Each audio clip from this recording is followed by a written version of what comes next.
আমার কাছে রানথাম্বোর 5 out of 5 just for the experience of 20 minutes of the Royal Bengal tiger. এছাড়াও নানান বন্যপ্রাণ দেখার আশায় ম্যাডলি নোম্যাডিক এবার পৌঁছে গিয়েছিল রানথাম্বোর ন্যাশনাল পার্কে। Hello, good morning. আজকে আমরা জয়পুর থেকে বেরিয়ে সাওয়াই মাধোপুর যাচ্ছি। এখন বাজে 8:30। আমরা 8টার সময় টার্গেট করেছিলাম বেরোনোর। আমরা যাব হচ্ছে এখান থেকে Jaipur railway station. Jaipur railway station থেকে আমাদের অনন্যা এক্সপ্রেস আছে, যেটা আমাদেরকে নিয়ে যাবে সাওয়াই মাধোপুর। তো টাইমটা হচ্ছে 9:10। তো আমরা পৌঁছে যাব মোটামুটি আর 10 মিনিটে। এখন বাজে হচ্ছে 8:30 বাজে, 8:25 বাজে। জয়পুর রেলওয়ে স্টেশন ভারতের প্রত্যেকটা রাজ্য থেকে কিন্তু ওয়েল কানেক্টেড। তবে কলকাতা থেকে ডাইরেক্ট সাওয়াই মাধোপুরের জন্য কিন্তু একটাই ট্রেন, উদয়পুরগামী অনন্যা এক্সপ্রেস। এই সুপারফাস্ট এক্সপ্রেস শুধুমাত্র বৃহস্পতিবার করেই চলে। দুপুর 12টা নাগাদ কলকাতা থেকে ছেড়ে পরের দিন দুপুর 12টা 12:30 নাগাদ সাওয়াই মাধোপুর পৌঁছে যায়। আমরা এখন আছি অনন্যা এক্সপ্রেসে। 9:10 ট্রেনটা আসার কথা ছিল, কিন্তু আসতে লেট করেছে। আস্তে আস্তে প্রায় 9:20 এরকম মতো হয়ে গেছিল। ছাড়তে 9:20 হয়ে গেছিল। 10 মিনিট লেট ছিল ট্রেন। আর এখন আমরা অনন্যা এক্সপ্রেসেই রয়েছি। আশা করি টাইমটা মেকআপ করে দেবে। রানথাম্বোরে গিয়ে আমাদের সাফারি হচ্ছে 2 থেকে 2:15 নাগাদ পিক আপ করবে আমাদের, এইমাত্র জানান যে এজেন্ট আছে। তো একটাই স্টেশন, আশা করি তাড়াতাড়ি মেকআপ হয়ে যাবে। আর সকালে আমাদের ব্রেকফাস্ট হয়নি। সকালবেলা আমরা জয়পুর থেকে যখন বেরিয়েছিলাম, ওখানে আমরা হোটেলের মধ্যে কফি বানিয়ে খেয়েছিলাম। কফি খেয়ে বেরিয়েছি। আর এখন ট্রেনে উঠে আমরা এই কিছু স্নিকার্স, তারপরে কেক এইসব কিনেছি। এটা দিয়ে মুগ ডাল এটা কিনে তারপরে এটাই খেয়ে থাকবো। পৌঁছতে 11:30 12টা হয়ে থাকে। 11:30 টাইম, 12টা হয়তো হবে না, 5-10 মিনিট এদিক ওদিক হতে পারে। আর একটা জিনিস যেটা ভালো লাগলো অনন্যা এক্সপ্রেসের, সেটা হচ্ছে একজন কোচ অ্যাটেন্ডেন্ট।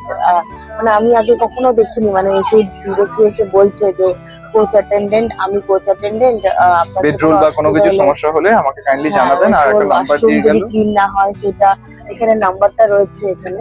ওটা বললো যে আধা ঘন্টা দেখবেন, যদি দেখবেন ক্লিন না হচ্ছে বা কোনো প্রবলেম হলে আমাকে জানাবেন।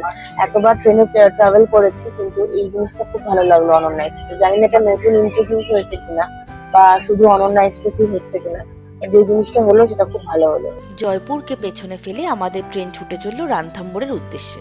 আমরা সাওয়াই মাধোপুর পৌঁছে গেছি। আমাদের ট্রেনটা ভীষণ ভালো এসেছে, অনন্যা এক্সপ্রেস। আমাদের প্রায় 25 মিনিটস আগে বিফোর টাইম স্টেশনে ঢুকিয়ে দিয়েছে। তো আমাদের টাইম ছিল 11:15, এখন বাজে 11:10। আমরা নেমে গেছি স্টেশনে। তো আমরা নেমে গেছি, আমাদের হোটেল থেকে গাড়ি পাঠিয়ে দিয়েছে অলরেডি। তো আমরা বেরোচ্ছি, বেরিয়ে গাড়ি ধরবো, গাড়ি ধরে দেন হোটেলে যাবো। হোটেল থেকে আমাদের পিক আপ করা হয়েছিল এবং এর জন্য আমাদের খরচা পড়েছিল 1000 টাকা। এসে পৌঁছালাম আমাদের এখানকার স্টে হোটেল রানথাম্বোর রিসর্টে।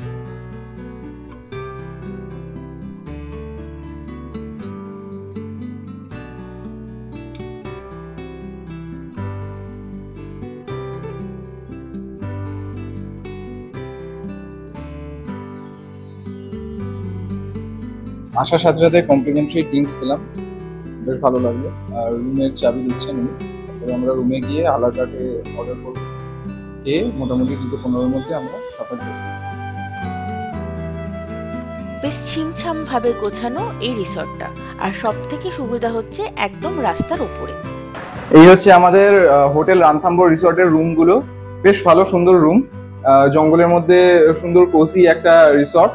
আর রুমগুলো বেশ পরিষ্কার পরিচ্ছন্ন, ঝকঝকে। বাথরুমটা আমি চেক করলাম গিয়ে, বাথরুমটা খুব স্পেশিয়াস, লাইটিংও প্রপার, আর খুব পরিষ্কার পরিচ্ছন্ন। আর একটা ছোট মিনি ফ্রিজ দিয়েছে, ইনকেস যদি মানে বিয়ার বা কোনো ড্রিঙ্কস আপনি বা এনিথিং যদি রাখতে চান। একটা টিভি দেওয়া আছে, একটা আয়নাও আছে ঘরে, প্লাস বাথরুমেও আয়না আছে। ওভারঅল একটা বেশ কম্প্যাক্ট অ্যান্ড কোজি একটা রুম। আমার তো বেশ ভালোই লেগেছে। আমাদের হাতে বেশি সময় ছিল না, তাই ঝপাঝপ ফ্রেশ হয়ে খেতে চলে গেলাম। লাঞ্চের জন্য চলে এলাম আমাদের হোটেলেরই নিজস্ব রেস্টুরেন্ট ফ্লোরাতে। আচ্ছা, আমাদের খাবার এসে গেছে। আমার জন্য আছে প্লেন রুটি, আমি অভিনব নেহা প্লেন রুটি, আর শ্যামা নিয়েছে হচ্ছে বাটার রুটি, আর তার সাথে আছে পনির পনির কি নেওয়া হয়েছিল? এটা পনির বাটার মশলা, পনির বাটার মশলা আর চিকেন কারি। একটা জিনিস আমি এখানে খাবারে বুঝলাম যে ভয়ঙ্কর রিচ, খুব রিচ এবং অয়েলি খাবার। তো যারা একটু লাইট খেতে পছন্দ করেন তাদেরকে খুব কেয়ারফুলি অর্ডার দিতে হবে, আর চুজও সেভাবেই করতে হবে, কারণ ইন জেনারেল খাবার খুবই স্পাইসি এবং রিচ। খেতে ভীষণই ভালো, যেটা নিয়ে কোনো প্রশ্ন নেই। আমাদেরকে রেডি হতে বলা হয়েছিল দুটোর মধ্যে, বলেছিল দুটোর মধ্যে রেডি হয়ে যাবেন, দুটোর মধ্যে রেডি হয়ে হোটেলের গেটের সামনে চলে আসবেন। আমাদের যে ট্রাভেল এজেন্ট আছে, আমরা বুকিং করিয়েছিলাম ট্রাভেল এজেন্ট দিয়ে, তো যে দাদার থ্রু দিয়ে আমরা বুকিং করেছিলাম, আমি তার ডিটেলস ডেসক্রিপশনে দিয়ে দেবো, স্ক্রিনেও দিয়ে দেওয়ার চেষ্টা করব। আর সেই দাদাই আমাদেরকে কন্ট্যাক্ট করেছিলেন, গাড়ি পাঠিয়ে দেবেন। আজকে আমাদের জিপ সাফারি আছে, তো ওই জিপ ডাইরেক্টলি আমাদের দুটো থেকে 2:15-র মধ্যে আমাদের হোটেলের সামনে চলে আসার কথা। তো আমরা মোটামুটি এখন 2:01 বাজে, আমরা সবাই নিচে চলে এসেছি, গাড়ি আসলে আমরা এখান থেকে রওনা হব। আমরা সবাই রেডি হয়ে গেছি, এখন আমরা সাফারিতে যাব, আমাদের ফার্স্ট সাফারি রানথাম্বোরে। আমি, অভিনব আর শুভ্র, এদের তো একবার কপালে বাগমামা ছিলেন পর্বেটে, যেরকম বললো, হ্যাঁ দূর থেকে, বাট তাও ছিলেন। ঠিক আছে, নেহার লাক টেস্ট হবে যে নেহার আজকে কি হতে চলেছে, নেহা কি দেখতে পাচ্ছে কি পাচ্ছে। আচ্ছা, আমাদের সাফারি শুরু হয়ে গেছে, মানে সাফারি শুরু হয়নি, আমরা গাড়িতে উঠে গেছি। হ্যাঁ, আমাদের পিক আপ হয়ে গেছে, হোটেল থেকে পিক আপ হয়েছে। আমাদের সঙ্গে আরো দুজন ফরেনার রয়েছেন। দুই ধারে যে পাহাড় দেখা যায় সেটা কিন্তু আরাভালি রেঞ্জের পাহাড়, এবং তার বিভিন্ন আনাচে কানাচে ওয়াচ টাওয়ার বানানো রয়েছে। এদিকেও রয়েছে।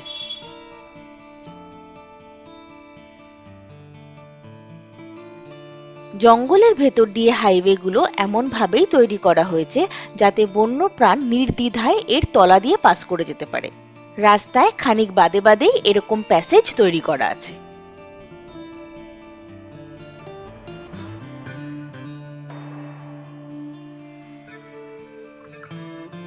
প্রায় 20-25 মিনিট চলার পর আমাদের জিপ এসে পৌঁছালো জোন 10-এর গেটে, এবং আমরা জঙ্গলে প্রবেশ করলাম। খানিক ভেতরে এসে দাঁড়ালাম এক জলাশয়ের পাশে। তারপর একটু এগোতেই আমাদের দেখা হয়ে গেল এক ঝাঁক হরিণের সাথে। প্রথমেই দেখে নিলাম স্পটেড ডিয়ার।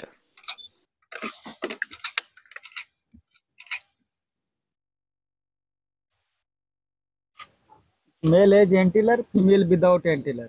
ওকে। আর তারপর বাঁ দিক থেকে বেরিয়ে এলো এক ঝাঁক sambar deer.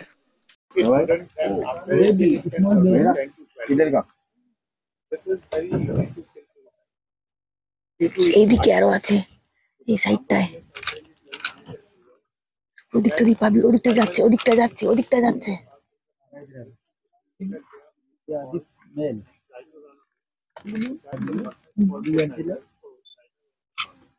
This is a baby, right?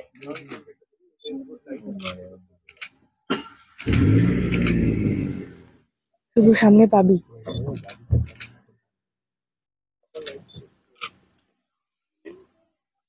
আরো দুটো যাচ্ছে ওদিকে, ফিমেলটা যাচ্ছে। Used to be girls. देखो ना, এই যে যাচ্ছে। family है, mama, baby, father. Oh, what ball?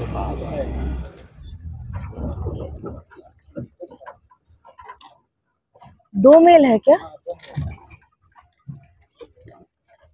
थोड़ा रुकिए। ये ब्यूटी पार्लर जगह है।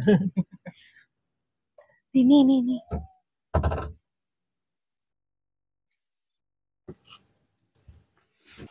একটু এগিয়ে দেখি আরো একটা মেল সাম্বার ডিয়ার আমাদের দিকে তাকিয়ে শিং নাড়াচ্ছে।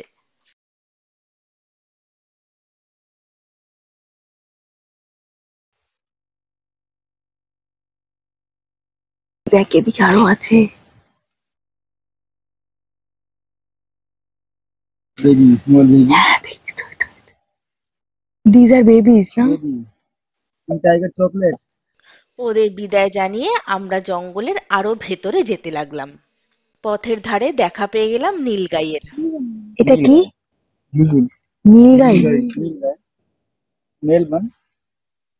फीमेल डिफरेंट कलर, फीमेल के क्या कलर होता है भैया? ब्राउन होता है। ये मेल है, nilgai. Biggest antelope in Asia.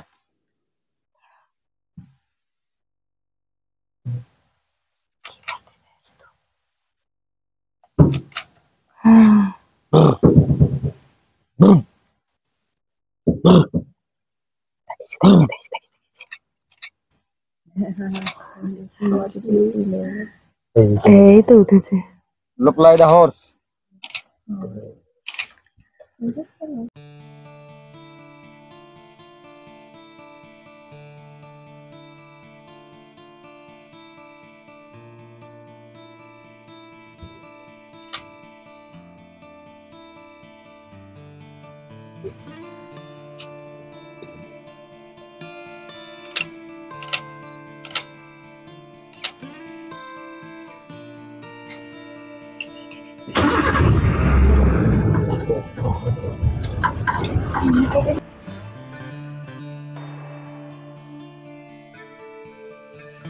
হঠাৎ একটা মনিটর লিজার্ড আমাদের জিপের সামনে দিয়ে ক্রস করে গেল।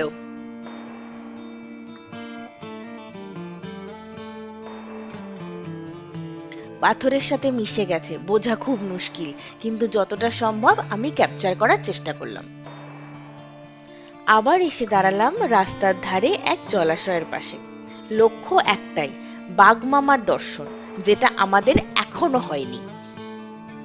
সামনে দিয়ে একটা পিহেন ক্রস করে গেল। এখানে না প্রচুর হাড়গোড় পড়ে আছে, এই যে পুরো হাড়গোড় পড়ে আছে। ওই যে ওইখানে অনেকগুলো পড়ে আছে মনে হচ্ছে।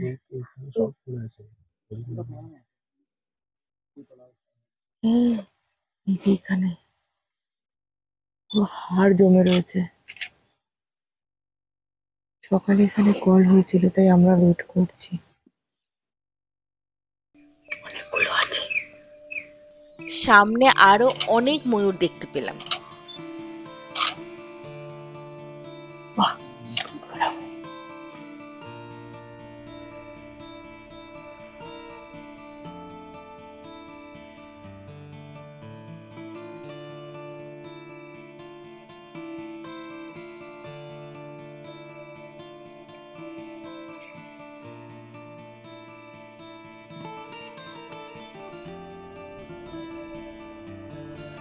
তারপর হঠাৎ হরিণের কল শুনে আমাদের গাইড বললেন বাঘমামা বেরিয়েছে। আমরাও ছুটলাম। ওই যে দূরে দেখা যায় ওনাকে বেরোচ্ছেন। আর তারপরেই শুরু হলো ওনার সাথে আমাদের লুকোচুরি খেলা। উনিও চলেছেন আর আমরাও নদীর পাশ দিয়ে সেইভাবে এগোতে লাগলাম।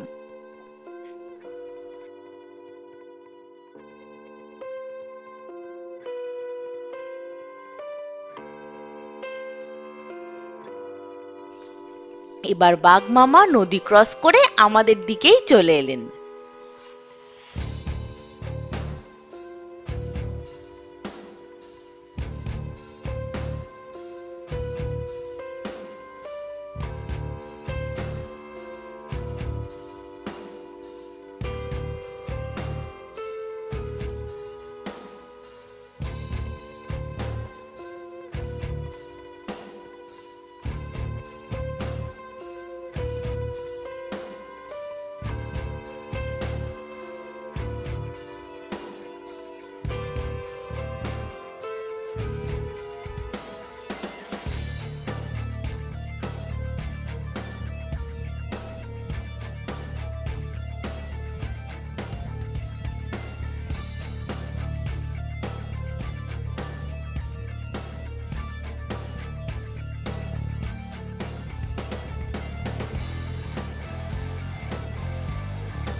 লাস্ট আধা ঘন্টা ধরে আমাদের সঙ্গে সঙ্গে থাকার পরে উনি এবার ফাইনালি জঙ্গলে ঢুকে গেলেন।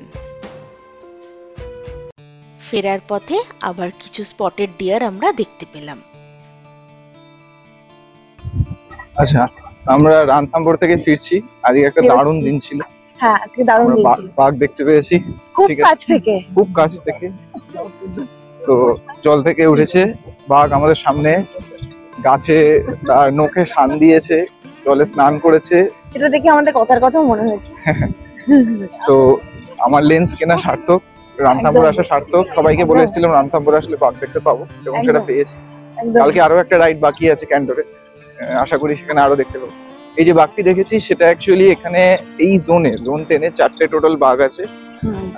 সেখানকার যে ওল্ডেস্ট যে বাঘটা, শি ইজ 16 ইয়ার্স ওল্ড। তো তাকে আমি দেখলাম। ওর নাম হচ্ছে, এই জোনে না, ও পুরো এই রানথাম্বর জঙ্গলে সবথেকে ওল্ডেস্ট বাঘ। হ্যাঁ, ওর নাম হচ্ছে লাডলি। আর ভালো লাগলো দেখে।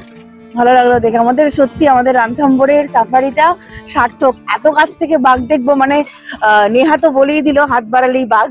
হ্যাঁ, ও ডায়লগটা দিয়েছে হাত বাড়ালেই বাঘ। তো ওই জিনিসটা একদম সত্যি কথা।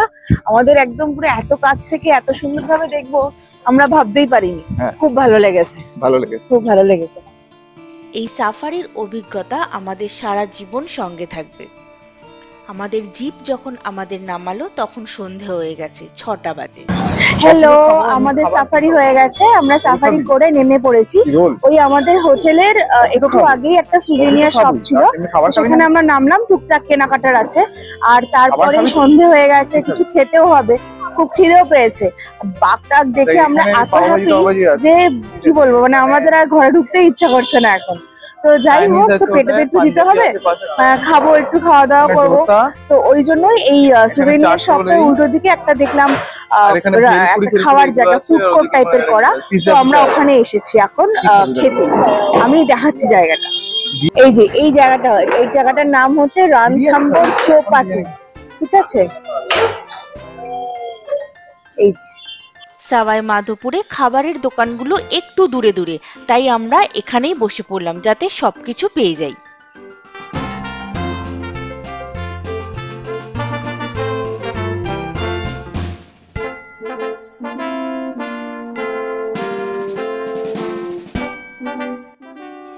সবশেষে চা, জুস এইসব খেয়ে আমরা ফিরে পড়লাম আমাদের রিসর্টে। এখন যাব, আমাদের ডিনার বলা আছে, রুটি আর পনির আর চিকেন বলা আছে। সকালে যেরকম আমরা খেয়েছিলাম ওরকমই বলা আছে। তো আজকে তো সুপার টায়ার্ড আমরা, প্লাস খুব মানে মনটা খুব ভালো হয়ে গেছে। তো আমরা এখন যাব, নিচে যাব, ডিনার করব। ডিনার করে এই ওপরে চলে আসবো। এখন বাজে 10টার মতো, 10:45 মতো। বন্ধুগণ, রেডি ফর ডে 2? হ্যাঁ, আজকে আমরা সকাল সকাল উঠে গেছি। প্রায় 5টার আগেই লোকজন উঠে গেছে। আমরা সুপার এক্সাইটেড, কারণ আজকে যে জায়গাটায় যাব ওটা হচ্ছে জোন 3। আর জোন 3-তে টাইগার পপুলেশনটা অনেকটাই বেশি, আর জায়গাটা অনেকটা ছোট। তো ডেন্সিটিটা যেহেতু বেশি হবে, সেই কারণে বাঘ দেখার চান্স অনেক বেশি থাকবে। দুটো কিডস আছে আর 3টে ফুল গ্রোন টাইগার আছে। দেখা যাক কার দেখা পাওয়া যায়। ক্যান্টারে 20 জনের মতো বসা যায়। আমাদের ক্যান্টার এসে গেছে, আমরা উঠে পড়েছি। আমরা গতকাল গেছিলাম পেছন দিকে, মানে আমাদের হোটেল থেকে লেফট, জোন 6 থেকে জোন 10 ওইদিকে, আর জোন 1 থেকে জোন 5 এদিকে, মানে যেদিকে আমরা যাচ্ছি তার উল্টো দিকে। তো আমরা এখন বসে পড়েছি, পেছন দিকে বসেছি যাতে দুদিকটাই কভার করতে পারি, প্লাস ব্যাকটাও কভার করতে পারি। খুব অল্প সময়ে পৌঁছে গেলাম জোন 3-র গেটে। এটা রানথাম্বর ফোর্টের প্রবেশদ্বার। আগেকার দিনে রাজা মহারাজারা শিকারে এসে এই রানথাম্বর ফোর্টেই রাত্রি যাপন করতেন।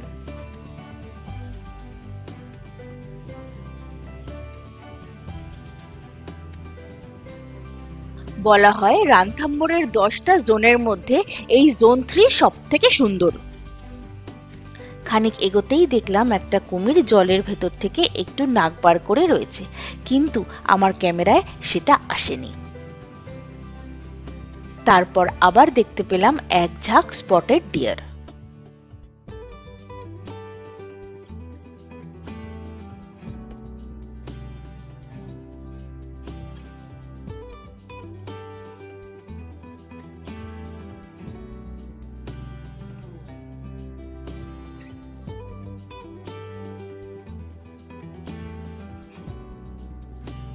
বন্যপ্রাণ দেখার আশায় আমরা আবার একটা ঝিলের ধারে এসে দাঁড়ালাম।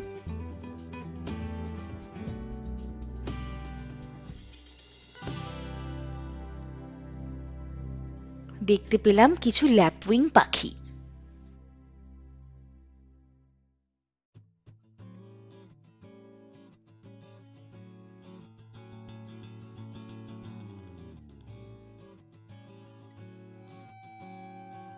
জঙ্গল মানেই যে শুধু বাঘ দেখা নয়, সেদিনকে সেটা সত্যি বুঝতে পেরেছিলাম। নানান ধরনের পাখি দেখে আমাদের সেদিন মন সত্যি ভরে গেছিল। ওই সামনে দেখা যায় একজোড়া রুফাস রিপাই, কি সুন্দর খেলা করছে দেখুন।